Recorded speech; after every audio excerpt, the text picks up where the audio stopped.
Chris, is it fair to say all lives matter? We all like to think that human life is very dear. I know I do anyway. Have you ever heard the phrase, life is cheap? That's a phrase that means that in a certain situation, from a certain perspective, in a certain time and place, life is of no special significance and can be freely spent. It doesn't really make any difference who lives and who dies, because there's so many people and they're so utterly useless in this particular situation that it makes no difference at all. It's a common phrase, but it rubs many people the wrong way because it seems to put a price on human life, and as a matter of fact, it puts a low price on human life, and that's something that rubs us the wrong way because we're human beings. We want to think that our lives are valuable. The problem here is that value, the price of something or the value of something, has a great deal to do with the nature of utility, which is synonymous with value and thus related to pricing. In other words, we don't like to think that you can put a price on human life. Unfortunately, however, it has to be related to utility.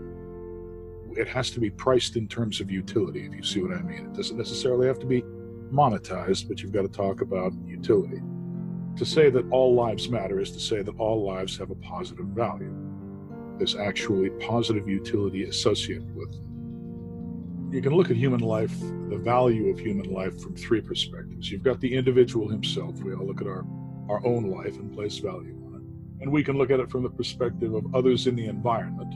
And we can look at it from the perspective of God, or reality at large. Now, every sane human being, I know I do anyway, we place value on ourselves. We have value to ourselves.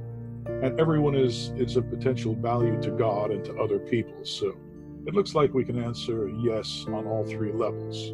Life potentially has value. Keeping in mind, of course, that these are three different levels of utility that aren't necessarily identical.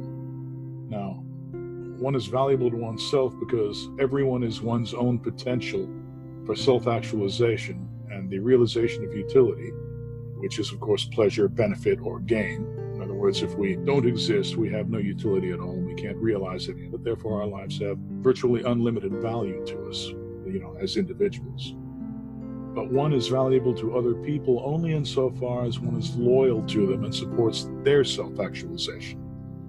One is valuable to God only insofar as one remains connected to God and is an image thereof that functions according to the way God thinks we should function, which is, of course, as his censor controllers on this level of reality.